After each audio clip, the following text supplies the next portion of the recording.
Police investigators in Minneapolis are trying to determine a motive in yesterday's shooting at a Catholic school.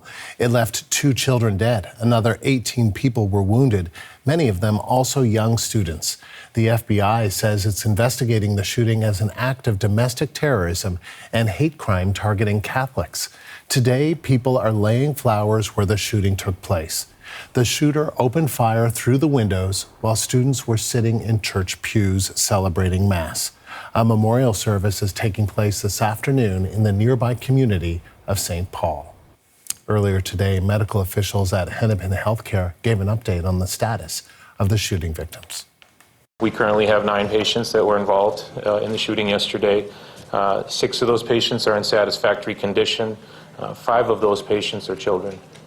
We have 2 patients in serious condition, 1 adult and 1 child, and we have 1 child in critical condition presently. That's about all the detail we'll be able to give. Authorities in Minneapolis gave an update a short time ago, and the CBC's Cameron McIntosh was listening in from our Washington bureau. So, Cam, what's the latest on the investigation? Well, really an update to the investigation here, and some of it was very difficult to hear, particularly when they started talking about the motivations of the shooter, which I'll get to in a moment. But basically what they're saying is that this investigation is really following 2 avenues. The first one, did the shooter act alone? And what the local police and what the acting U.S. attorney are saying about that right now is it appears so. They haven't found any evidence that there was any sort of help or that anyone else was involved in the planning of this. The second question, and this one is tougher, is what was the motivation for this? Now, a lot goes into that. They know that the shooter had a history with the church. The shooter had attended the church at one point, was a student in the school there at one point, and it appears that the shooter's mother at one point worked for the parish. But what they don't know is why this attack happened yesterday, why this specific day, and why was this specific church targeted? Now, from the attorney, more descriptions about some of the hundreds of pages of writings that this shooter left behind. Through it, he says there is a lot of hate speech, hate towards blacks, Mexicans, Jewish people, Christians.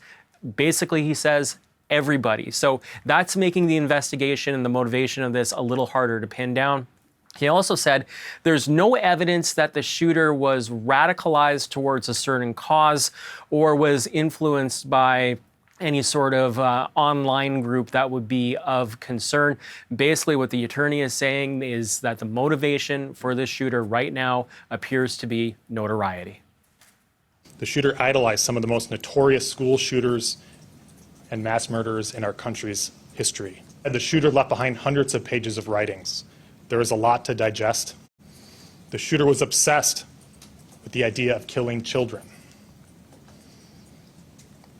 The shooter saw the attack as a way to target our most vulnerable among us while they were at their most vulnerable at school and at church. The police chief going on to say that the shooter appeared to be motivated by seeing children suffer. Very hard to listen to, very emotional to see him say that.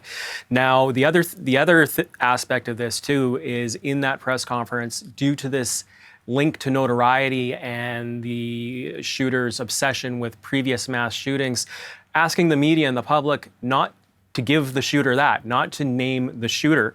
Now, the shooter also had 3 weapons, and police are confirming a little more about those: a rifle, a shotgun, and a handgun. In a short time, the shooter was able to get off 116 rifle rounds, basically as they went alongside the church, shooting through the windows at pew height. So a little more detail on how this attack was orchestrated. In terms of those weapons, police say they were legally obtained. Police chief saying that there's nothing in the shooter's past in terms of mental history or criminal convictions that would have prevented them from getting these weapons. Take a listen. We have nothing in the evidence that we have acquired so far that would indicate that he is a person that he did not lawfully purchase these weapons. He did not have a criminal history. The only thing that we are aware of is a traffic ticket. He did not have any state-ordered commitments for mental health. So of everything that we have seen so far, it did not rise to the level where he would have been a person prohibited from purchasing a firearm. Yes. So no prior criminal convictions, no history, no documented history of mental illness. And this is important too. Minnesota does have red flag laws, which are there to have people basically red flag someone that they suspect might be becoming dangerous. No warning from anyone connected to the shooter. And what about political reaction, Ken? Yeah, as you can imagine here in the United States, as happens so many times with so many of these shootings, it is falling down political lines. Now, there is a move, there is language coming from far right and some conservative circles zeroing in on the fact that the shooter was a trans woman. There are some calls to have this investigated as trans terrorism. Now, the White House was asked about that today. Press Secretary Caroline Leavitt was asked about that specifically. Right now, the White House isn't biting on this. Here's what the White House is saying about the investigation. President Trump and the First Lady encouraged the entire nation to join all of us in praying for the victims and their families as they face unimaginable grief and loss. The administration is focused on helping the people of Minnesota. It's been less than a day, of course, since this tragedy happened. We have federal law enforcement on the ground assisting local law enforcement. This investigation is ongoing. There's still a lot of facts to understand about these circumstances, and so we're going to continue to do that. So basically the White House saying let the investigation play out, but we are hearing from others, including the mayor of Minneapolis, very vocal today in a press conference calling for national bans on assault rifles. Here's Jacob Frey. To the extent other levels of government are either unwilling or unable to keep cities safe, let us do it ourselves. We are responsible for 435,000 residents that call Minneapolis home and many more that come and go. I think we'd be happy to ban assault rifles here in Minneapolis.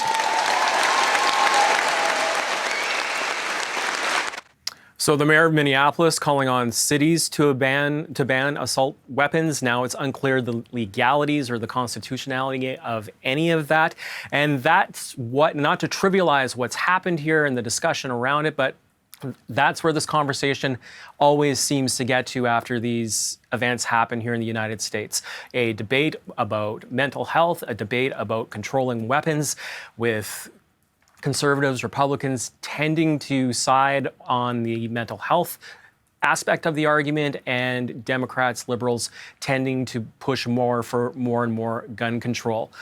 Senator Chris Murphy from Connecticut is a Democrat. He's been involved in gun legislation in the past.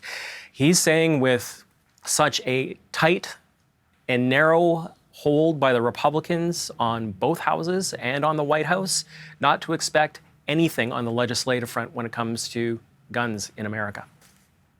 Well, I just think we have to be honest right now that we don't have the leaders in Washington right now to get anything passed.